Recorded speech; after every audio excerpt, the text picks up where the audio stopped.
বন্ধুরা, আজ আপনাদের দেখাবো বাংলাদেশের রাজধানী শহর ঢাকার কয়েক শত বছরের ইতিহাস আর ঐতিহ্য ধারণ করে সগৌরবে দাঁড়িয়ে আছে বাংলার নবাবী প্রাসাদ আহসান মঞ্জিল। এই সেই আহসান মঞ্জিল। সে সময় নবাবদের মূল্যবান ধন সম্পদ, রত্ন, এই সেই লকার, এই লকারে তারা সুরক্ষিতভাবে রাখত। চোর যদি চুরি করতে যায় সেক্ষেত্রে তাকে একটি দুটি নয় 94টি তালা ভেঙে চুরি করতে হবে। এই লকারগুলি লন্ডন থেকে আনা হয়েছিল সে সময়কালে।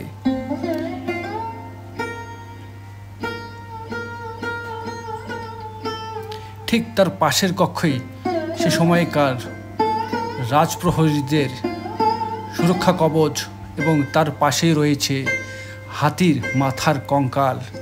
কি নেই এই রাজপ্রাসাদে! এই সেই কাঠের পর্দার আড়ালে থাকত রাজপরিবারের মহিলারা। শক্তপোক্ত স্টিলের তৈরি এই সুরক্ষা কবচগুলি ওয়ালে দেখছেন আপনারা, সেই সময় টাঙানো রয়েছে মহিষের শিং, রয়েছে তলোয়ারি। এই রাজপ্রাসাদে প্রতিটি পরতে পরতে রয়েছে এক রোমাঞ্চকর অধ্যায়।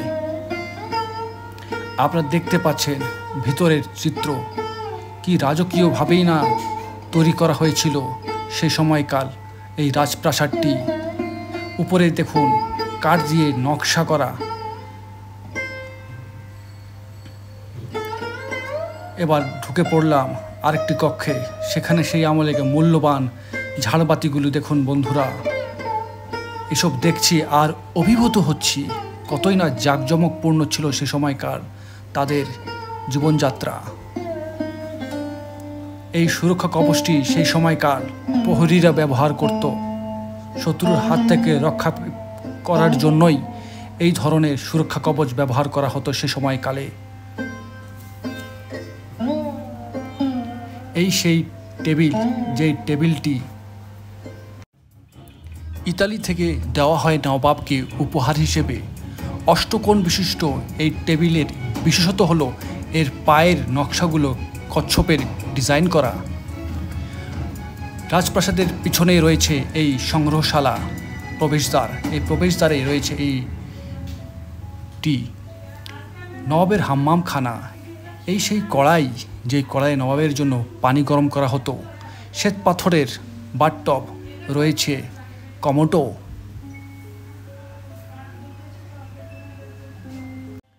বন্ধুরা, এখন আমি পৌঁছে গেলাম আহসান মঞ্জিলের মূল ফটকের সামনে। চলুন বন্ধুরা, আজ আপনাদের ইতিহাসের এক রোমাঞ্চকর অধ্যায় গল্প শোনাই। প্রথমে আপনার মূল ফটকের পাশেই টিকিট সংগ্রহ করতে হবে। বাংলাদেশি নাগরিকের জন্য রয়েছে 40 টাকা, 3 থেকে 12 বছরের শিশুদের জন্য 20 টাকা, সার্কভুক্ত দেশের জন্য 30 টাকা এবং অন্যান্য দেশের নাগরিকের জন্য রয়েছে 500 টাকা প্রবেশ মূল্য। টিকিট সংগ্রহের পর মূল প্রবেশদ্বার দিয়ে পৌঁছে গেলাম। আহসান মঞ্জিল পুরান ঢাকার ইসলামপুরের কুমারটুলি এলাকায় বুড়িগঙ্গা নদীর পাশে অবস্থিত। এটি পূর্বে ছিল ঢাকার নবাবদের আবাসিক প্রাসাদ ও জমিদার সদর কাচারি। এর প্রতিষ্ঠাতা আব্দুল গনি তার পুত্র খাজা আহসানুল্লাহর নামকরণ অনুসারে এর নামকরণ করা হয় আহসান মঞ্জিল। দেখুন বন্ধুরা, সবুজের গালিচায় মোড়ানো এই আহসান মঞ্জিলটি আপনাদের সামনে তুলে ধরলাম।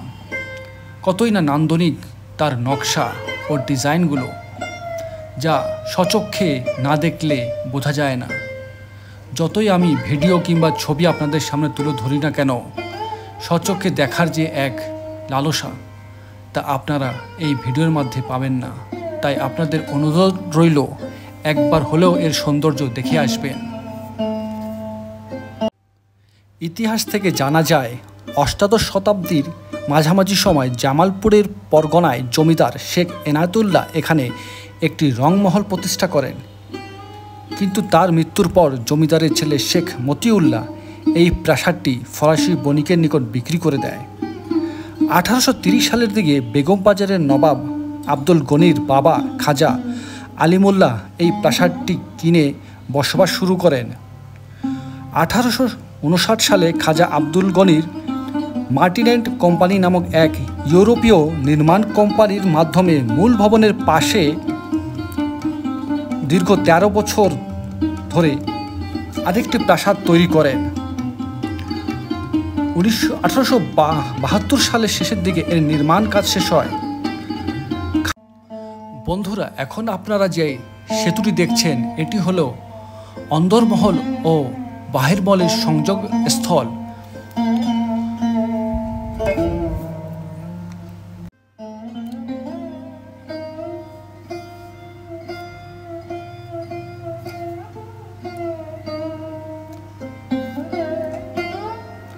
আস্তে আস্তে ভবনটির ভিতরে প্রবেশ করছি, আর এই সৌন্দর্য আমাকে অভিভূত করছে। কতটা নান্দনিকভাবেই তৈরি করা হয়েছে সে সময়কার এই রাজপ্রাসাদটি। সে সময় এই নতুন ভবনটির রংমহল এবং পুরাতন ভবনটি অন্দরমহল নামে পরিচিত ছিল।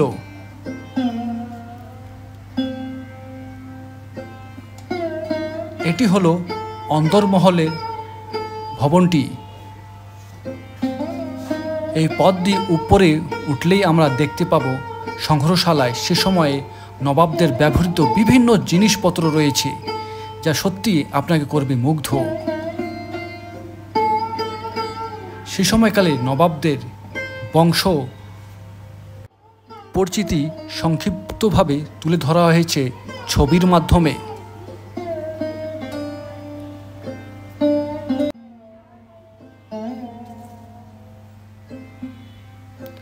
সে সময়কার নবাবদের রয়েছে এটি দলিল দস্তাবেজ। সে সময় নবাবরা যে স্টিমার ব্যবহার করত তারই প্রতিকৃতি রয়েছে এই সংগ্রহশালায়। এই সেই কাঠের নৌকা, দেখুন বন্ধুরা কতটা নান্দনিক ডিজাইন করা সে এই নৌকাটি।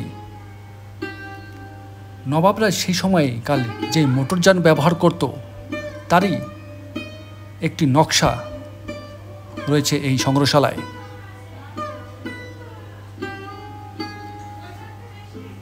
রয়েছে নবাবদের ব্যবহৃত ঘোড়ার গাড়ির প্রতিকৃতি।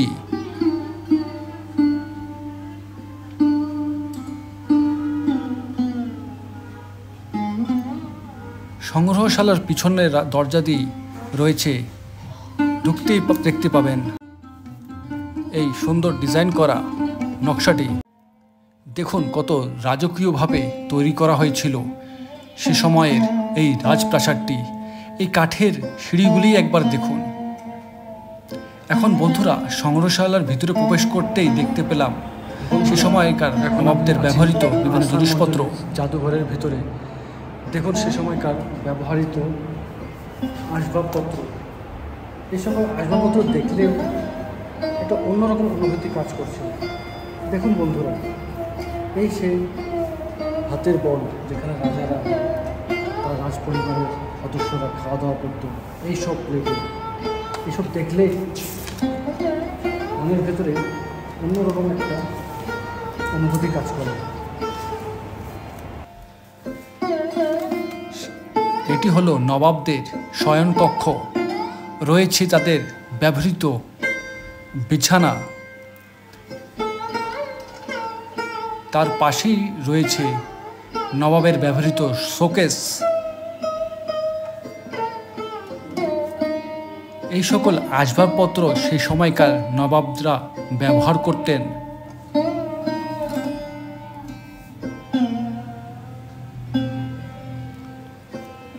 এটি হলো একটি ল্যাম্পপোস্ট। এখানে সে সময় মোমবাতি রাখা হতো। নবাবদের গুরুত্বপূর্ণ বইগুলি এখানেই সংগ্রহ করা হতো। প্রত্যেকটি আসবাবপত্রতে রয়েছে আভিজাত্যের প্রকাশ। নবাবরা যে সকলে একসাথে বসে খাওয়া করতো, সেটা এই ডাইনিং টেবিলটি দেখলেই বোঝা যাচ্ছে। দেখুন বন্ধুরা, সেই সময়কার নবাবদের ব্যবহৃত থালা, প্লেট, চামচ, ঝাড়বাতিগুলো তারা এখানে বসে কতই না খোশ গল্প মেতে উঠতেন এবং খাওয়া দাওয়া করতেন। আজ সব কিছুই আছে, শুধু নেই নবাব।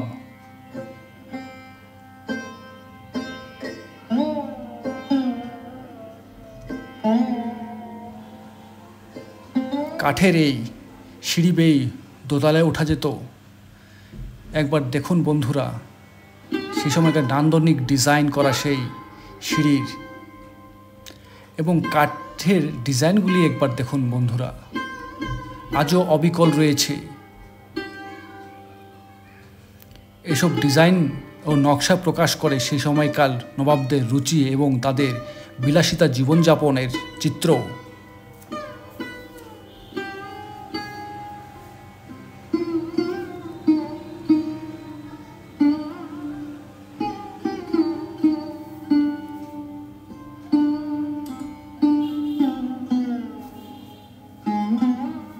আসলে এই নকশা করা ডিজাইনগুলো ছবি কিংবা ভিডিওতে প্রকাশ করা খুবই দুঃসহ ব্যাপার। দেখতে হবে স্বচক্ষে এসে। এই সেই অষ্টকোণ বিশিষ্ট উপহার পাওয়া এই টেবিলটি, যা পেয়েছিলেন নবাব সে সময়কার ইতালি থেকে। এর বিশেষত হলো এর পায়ের নকশাগুলি কচ্ছপের মতন ডিজাইন করা, যা মনে হচ্ছে সত্যিকারের কচ্ছপ। কতই না নান্দনিক ডিজাইন রয়েছে এই টেবিলটিতে।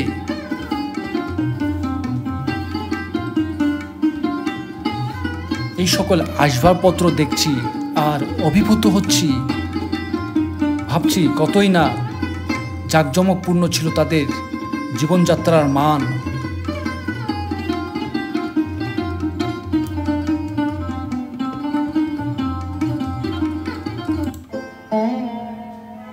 এবার চলে এলাম আরো একটি টেবিলের পাশে। এটি হলো শ্বেত পাথরের টেবিল, কাঠের নকশা করা। নকশাগুলো আজও রয়েছে অবিকল শিকেলেরই।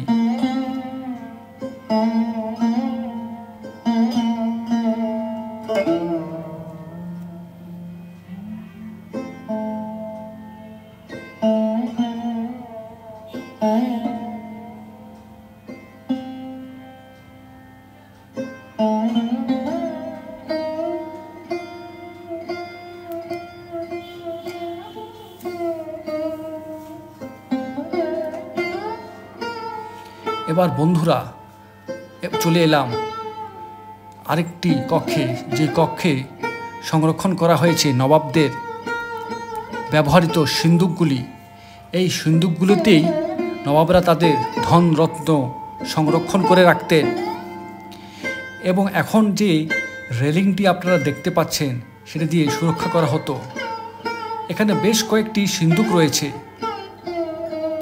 এই সিন্দুকগুলি সবগুলি ধাতব পদার্থ দ্বারা তৈরি এবং এক একটা সিন্দুকের ধারণ ক্ষমতাও বেশ বড়ই রয়েছে।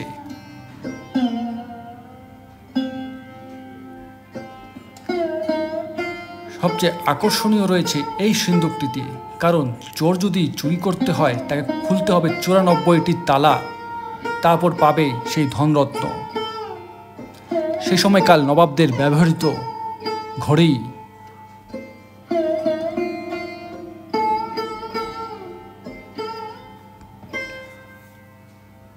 তারা যে খেলাধুলাতেও আগ্রহ ছিল, তা এই বিলিয়ার্ড টেবিলটি দেখলেই বোঝা যাচ্ছে।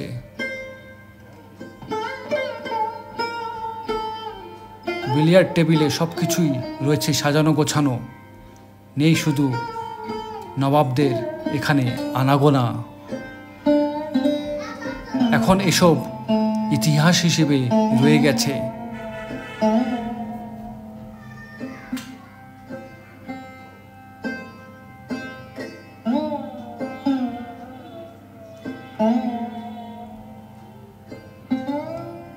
আসবাবপত্রগুলি সেই সময়কাল যেভাবে সাজানো ছিল আজও ঠিক সেভাবেই সাজানো রয়েছে। সর্বসাধারণের দেখার সুবিধার্থে এগুলো সংরক্ষণ করে রাখা হয়েছে। এই সিঁড়িটি একবার দেখুন বন্ধুরা। নবাবদের বিছানা, বালিশ, আরাম কেদারা, ড্রেসিং টেবিল সবই সাজানো গোছানো রয়েছে।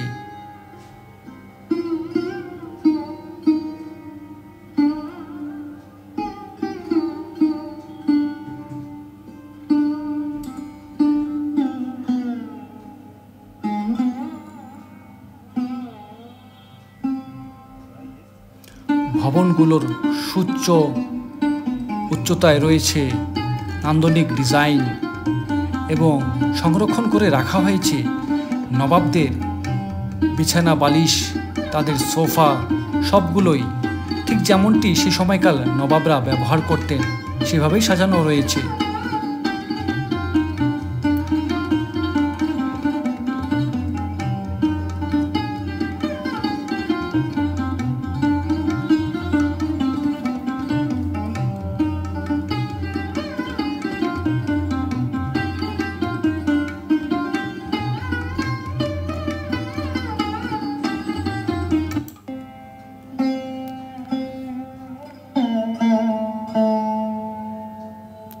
এই কক্ষটিতে সেই সময় রংমহল হিসেবে ব্যবহার করা হতো। সে সময় এখানে বিভিন্ন নাচের, গানের ব্যবস্থা ছিল, তা এই চিত্রকর্মগুলি দেখলে আমরা বুঝতে পারি।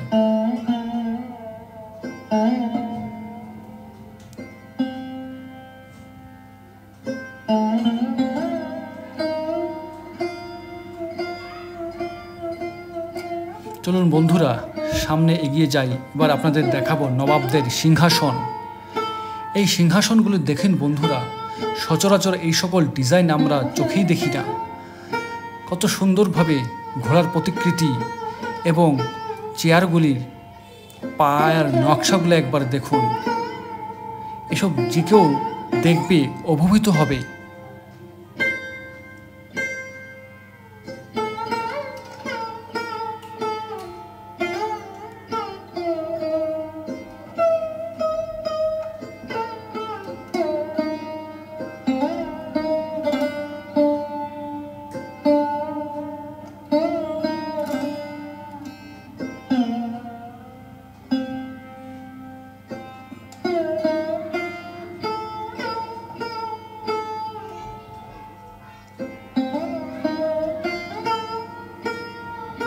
এটি কোনো সাধারণ প্রাসাদ নয়। নিখিল ভারতীয় মুসলিম লীগ গঠন হয়েছিল এই রাজপ্রাসাদটিতেই। তা বন্ধুরা, এই ভিডিওটি কেমন লাগলো তা অবশ্যই কমেন্টস বক্সে জানাবেন। সাথেই থাকবেন, সামনে নতুন নতুন ভিডিও নিয়ে হাজির হয়ে যাব আপনাদের সামনে। আর বন্ধুরা, আপনাদের নিকট অনুরোধ রইল, অবশ্যই আপনারা ঢাকা শহরে এলে এই ভবনটি একবার হলেও সচক্ষে ঘুরে যাবেন। ধন্যবাদ বন্ধুরা পাশে থাকার জন্য।